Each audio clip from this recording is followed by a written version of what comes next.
kayo sa mga ipapaliwanag ninyo sa amin. Diba? Kailangan ganun eh. Kasi meron kami mga tatanong sa inyo, kailangan i-explain. Ito, bibigyan namin kayo ng chance para i-explain. Correct. Ito na, ang topic na sinagot natin ay ang ultimate challenge mo bilang isang magulang. So, simulan natin yan kay Mars Lara. Let's watch this. So, madalas sinasabi ko sa mga anak ko, no shouting, no fighting. Yung mga ganon bagay. And hindi ko napapansin, ginagawa ko rin pala, sumisigaw pala ako. So, siguro sa mga ultimate challenge ng isang magulang is to really set a good example. So, ang hirap kasing turuan yung mga bata ng mga bagay na hindi mo naman din ginagawa or ginagawa mo pero ayaw mong pagawa sa kanila.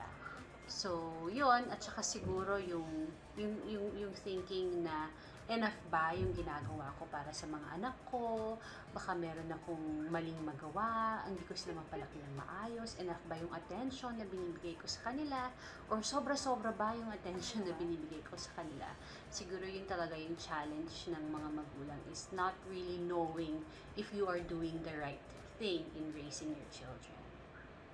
Yes. Ganda naman nun, sure. Mars. Parang lahat tayo nakarelate naman dun. Yes, ano? because I think at every point in our parenting life, we're always asking ourselves that, diba? Tama ba to? Pero baka mami, iba rin yung pagtanggap ng anak mo, so it might not be effective. So you'll ask yourself, tama ba to?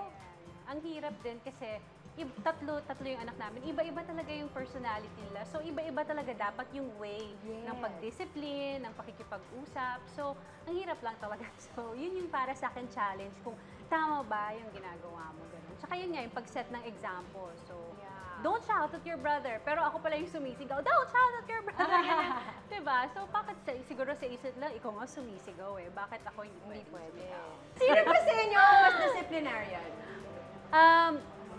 Mas takot, hindi actually ngayon, takot yung second ko sa kanya. Okay. Pero yung panganay sa akin, oo. Pero pareho kami, kasi ang usapan namin, dapat kampi kami. Yes. So kung anong sabihin namin, hindi pwedeng yung isa mag-yes or gano'n. So kailangan pareho kami ng stand.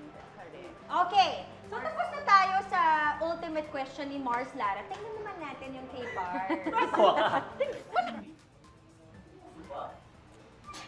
Uy, mga ka-Mars.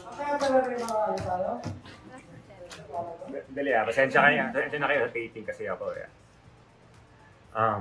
May kasabihan kasi tayo, di ba, na the more you give to your child, the better parent you are daw, di ba? Tayo as a parent, we try to give everything para sa kanila. Trabaho tayo, bigyan natin ng lahat ng toys, gadgets, tapos siyempre, pinupuri mo sila. Anak, ang galing-galing mo anak sa school. Pogi-pogi mo. Kaya lang, after nun kasi parang nagkakaroon sila ng false sense of entitlement. Kaya, the biggest challenge for me being a parent is paano sila maging hindi, feeling nila entitled sila. So, yun. Nice, May Bar. sense beauty naman, may queen, sense. di Gusto ko yun, ah. Beauty queen. Oo. In fairness, aral ko kayo. Okay, so parang finding the right balance between giving so much or yung something na kailangan niya i-earn or Exactly. pagtrabahuhan. Ang hirap nga yun. Kasi ngayon, di ba tayo, yun nga, as a parent na we provide everything for them. If they want this mga clothes, they wanna travel, they wanna go out like this. Feeling nila sobrang entitled sila na pag may mga maliit lang na bagay, Hindi sila complain, nakuha. hindi na nakuha, ko-complain ka agad. Sinasabi ko sa kanila, hindi naman tayo mayaman, hindi tayo katulad nila Iya Villania at saka ni Cam Prats na gano'n, di ba? Hindi kasi di ba pag gusto nating ibigay sa kanila yung hindi natin na-experience. Yes. Bata tayo. Yes.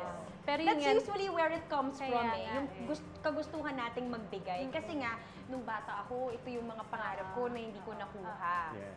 Yeah. Pero yun nga, napansin din namin ni Marco na kaya lang, kailangan talaga na merong matutunan sila na i-earn yung mga bagay. Kasi parang yun nga, yung katulad ng sabi ni Marco, yung panganay namin, parang minsan nagko-complain na talaga siya or maliit na bagay, pinuproblema niya na gano'n. So we don't want him to grow up like that.